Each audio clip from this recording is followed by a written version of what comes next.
Bismillah ar-Rahman ar-Rahim. So basically, we wanted to make a statement about the prayer in Speaker's Corner and these things. What we've done is we've deliberated and we've consulted with a lot of the, like let's say, elders and seniors and people of knowledge, and we've come with a policy conclusion as to how we're going to deal with basically this whole idea of praying in congregation and all these things which now the police have reminded us about, which are part of the policies of the Royal Parks. It's important to realise that the Royal Parks is a charity which is owned by the Crown, and now that the police, since I think 2004, have been the enforcers of the Royal Parks. And if you look into the regulations of the Royal Parks, it says that it's not permissible for any religious group to congregate and pray. So that doesn't discriminate in any way against any particular religion. It speaks generally about all religion. And the reasoning it gives, it says, is that because the public harm is more than the public benefit. So what we have to do, after discussing it with the people, this is what we've come to. First and foremost, one important distinction is that it talks about congregational prayer and not individual prayer. So if you look at the regulations in the Royal Parks, it says that you're not allowed to congregate for religious purposes, i.e. worship. So that's congregational prayer and not individual prayer. So if anyone is in the Royal Parks, according to my knowledge, until I'm corrected, and who wants to pray individually, whether they be male or female, whether they be Muslim or non-Muslim, and they want to pray individually, there should be no restriction to do that. So if anyone wants to pray individually in Speaker's Corner, aside Speaker's Corner, on the grass, or anywhere, that's individually, that can be done according to the regulations. However, praying in congregation, here is a problem because the regulations are put in place for a reason. And as Muslims, we have to be respectful of that, especially considering that we have available resources elsewhere, especially around the area. So what we want to do is we want to publicly declare that we want to be in line with the police policy, or sorry, the Royal Park policy of no congregation in Speaker's Corner, and that from our level, we're not going to try and go against the regulation, because this is not from the Islamic spirit. In fact, one of the ahadith of the Prophet Muhammad sallallahu alaihi wasallam, which is mentioned in Tirmidhi, is when he talks about 6 or 7 things which places you're not allowed to pray in. One of the places is a tariq, so the place of where people walk. And of the people to do sharh of this hadith or explanation of this hadith, they say the reason why we don't do it in this place is because it causes hassle for other people. So as Muslims, we don't want to cause hassle for Muslims or other non-Muslims. Yeah, because as you guys know, you should know that our religion is not a religion which is attempting to make things harder for people, generally speaking. However, and this is where we say however, right?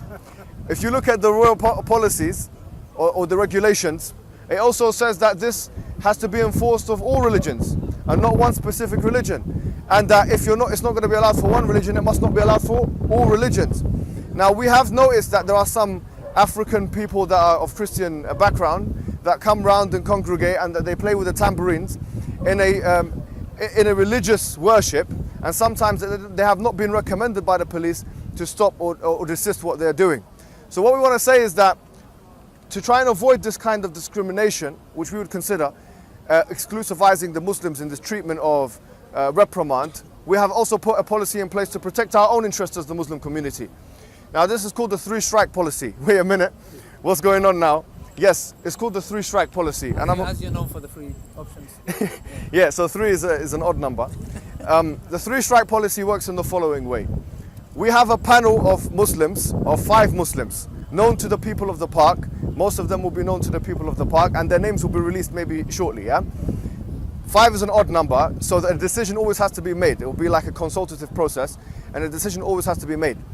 If any evidence is produced to us as the Muslim community that the police is failing to reprimand other religious people from other faiths when they are worshipping in congregation, and that happens more than 3 times, and there is good enough evidence, the panel of 5 Muslims will decide whether that is something which necessitates a strike. If it happens 3 times, then we will go back to protesting in the form of praying in the corner. Why? Because we would say that in this case the police is discriminating against the Muslims, and they're not doing something which is in the interest of the wider community, and in fact they're exclusivizing the Muslims in discriminatory actions. However, we hope that this doesn't happen. We hope that the police doesn't go down that route, because obviously there is an institutional racism attached to, or a stigma of institutional racism already attached to the police after Stephen Lawrence and these things, especially with the black community.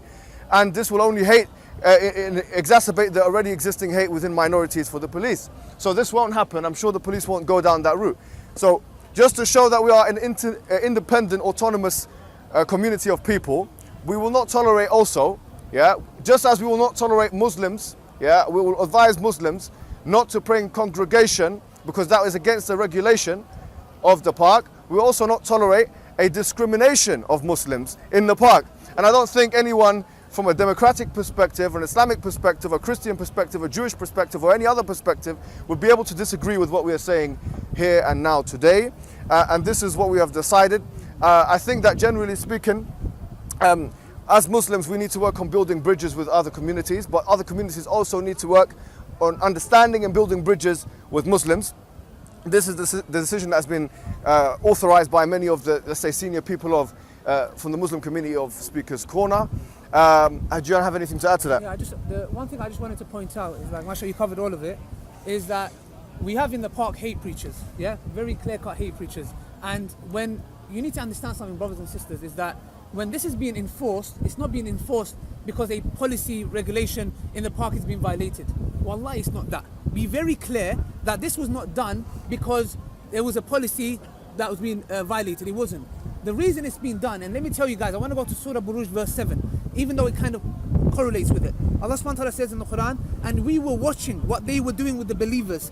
They punished them for nothing but that they believed in Allah, the Almighty, the worthy of all praise.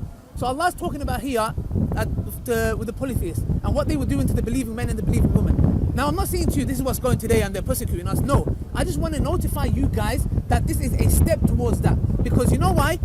It's because of the hatred that they have towards us Muslims. Why? Because we prayed here.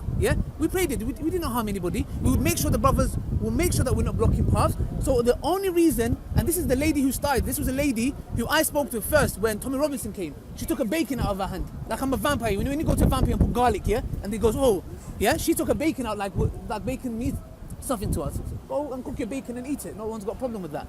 So the problem here is this. When you look at the Muslims in history, they live side by side with the Christians and the Jews. They had their churches, their prayer, whatever they want to do, no problem. And we are supposed to be the ones that are accused of stopping. You are here to enforce your religion on other people and shove it down their throat. Look at the hypocrisy that's happening today. Be it Bob, be it Hartun, I'm going to name people, Be it that lady, the only reason they stopped us from praying, wallahi, is because of that. Because the police had no problem. The police, even though it was in the policy, they had no problem. Because you can see in the video when that lady speaking, the officer was speaking to his higher up, and I said, there's no problem, let them pray. But when they brought the policy into place, they did not do it because of violation of the policy. I'll repeat it again. The only reason is that, wallahi, brothers and sisters, they hate us. And I will mention Nazi Germany again. You know why? Because believe me, Hitler did not come and say, kill the Jews. Because nobody would have done it. You know what happened? It was a gradual dehumanization of the Jews. It was starting point. They had banners and they had posters of Jews with big noses and evil-looking creatures, and that's exactly what's happening to us today. And eventually, if we don't stand up to it and talk and we obey by the law of the land, the police officer spoke to Steve, the tour guy. Amazing guy. He came, he reasoned with us, we talked with him. We know they're doing their job. We don't blame them. But just know we have to stand up and talk to this, and that's about it from me. Yeah, so just to kind of reiterate. I pray and I'm injured. Thank you very much. And you're a Christian. Thank you. So what we're saying, just to reiterate the point here, the point is what we've put in place is a 3-strike policy. If we see a group of Christians or Jews or Sikhs or whatever congregating in a religious worship type congregation, what has to happen is that evidence will be presented to the panel of 5 people. They will judge whether that is a transgression of the police or whether the police have an acceptable excuse. If that happens 3 times, we will no longer comply by the regulation because because we are being exclusivized in treatment, and that is of course a step towards the Nuremberg laws that you were referring to.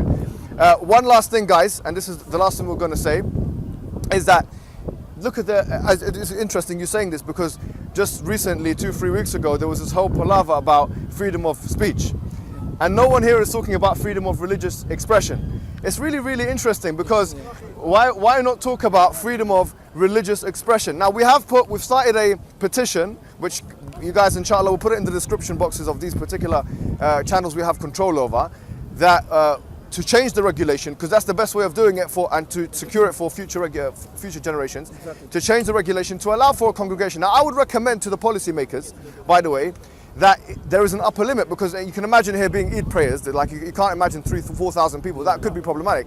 Make an upper limit of a congregational prayer of, for example, 10, 15, 20, whatever you want, but don't disallow people in a place where it's meant to be freedom of speech and expression to express themselves in whichever way possible, which doesn't harm anyone else, which is in accordance with the harm principle and liberalism in general. I just want to finish off with those who kind of stopped us from doing this.